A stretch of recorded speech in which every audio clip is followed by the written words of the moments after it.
Have you ever wondered why compassion can sometimes feel exhausting rather than empowering? Have you questioned how to transform compassion from a fleeting emotion into a profound force that fuels your spiritual practice?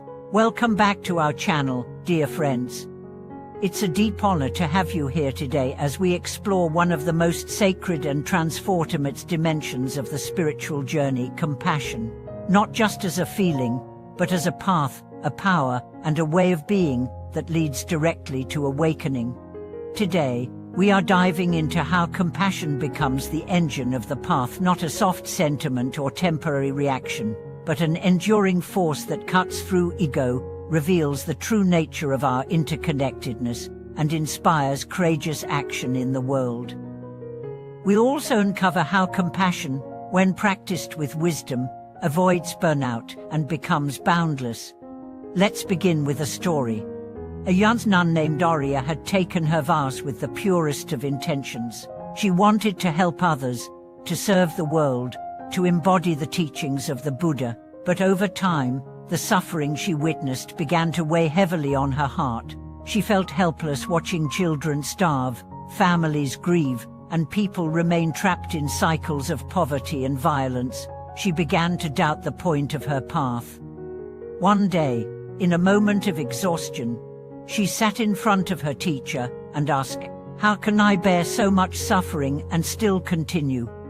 The teacher replied, "You are not asked to carry the weight of the world. You are asked to open your heart so wide that the world can move through you." That moment transformed Aria's life. She began to understand that true compassion does not contract, it expands. It does not attach, it flows. It does not exhaust, it renews. This is the compassion of the Bodhisattva. Let's explore what that really means. In traditional Buddhist teachings, the Bodhisattva is a being who has tasted freedom but vows to remain in the world of form to help others awaken. They are not bound by the ego, but they do not escape the world.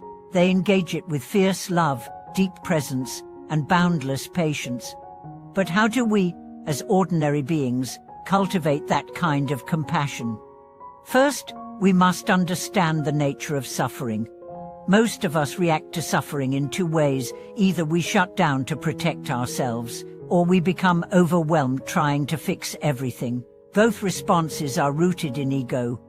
We identify with the pain, and it becomes personal. True compassion sees suffering without identification. It says, "This pain is real, but it is not mine or yours, it is life unfolding." This perspective allows us to stay open without drowning. It allows us to help without controlling. It allows us to feel deeply without collapsing. Compassion is not about solving everything. It is about being present, being a mirror in which suffering is seen clearly, held gently, and met with love. The next step is to recognize that compassion is a practice, not just a reaction. You must train your heart. Just like you train the body or the mind, you train the heart to stay open. You start small. You breathe in the pain of someone close to you. You breathe out love, peace, and release. You do this every day. Then you expand. You breathe in the suffering of your community, your nation, the world. This is the essence of Tonglen practice, giving and taking. You take in pain, not to absorb it, but to transmute it. You give love, not from your ego, but from the source within. Eventually, your compassion is no longer yours. It becomes the universe moving through you. Now let's talk about the relationship between compassion and wisdom. Compassion without wisdom can lead to burnout. Wisdom without compassion can lead to detachment. Together, they are the wings of the awakened heart. Wisdom reminds us that suffering is impermanent, that identities are empty, that all beings are expressions of the same essence.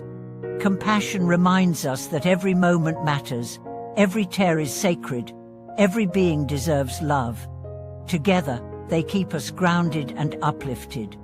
As your compassion grows, you encounter challenges. People may not respond with gratitude. You may be misunderstood. You may feel like your efforts don't matter. These are tests not of your ability, but of your motivation. If your compassion is dependent on results, it is still transcational. If your compassion flows regardless of outcome, it is unconditional. That's the Bodhisattva path. You help because it is your nature. You love because it is your truth. You act because you are called. Not for recognition, not for reward, but because the light in you sees the light in others. This is not martyrdom. It is freedom. Freedom from self. Freedom from outcome. Freedom to serve with joy. One of the most beautiful aspects of compassion is that it awakens others. When someone feels truly seen and loved, something opens in them. A memory of their own light. A longing to heal. A willingness to trust again. Your presence becomes a mirror. Your kindness becomes a bridge. Your patience becomes a doorway. Compassion is not passive. It is fierce. It says, I will stand with you in the fire, not to save you, but so you know you are not alone. It says, your pain matters. Your life matters. Your joy matters. It says, I see you, not your mask, not your story, but your soul. As you continue to walk this path, remember, compassion is not a finite resource. It is not depleted when shared. It is multiplied. The more you give, the more flows through you. Because compassion is not from you. It is through you. From the source. From the silence. From the truth that we are one. Thank you for watching this video. If the path of compassion speaks to your soul, share your reflections in the comments. Let us walk together as Bodhisattvas in the world, not perfect, but sincere. Subscribe, like, and continue to nourish this space of awakening. May your heart expand beyond boundaries, and may your presence be a balm in a wounded world. Until next time.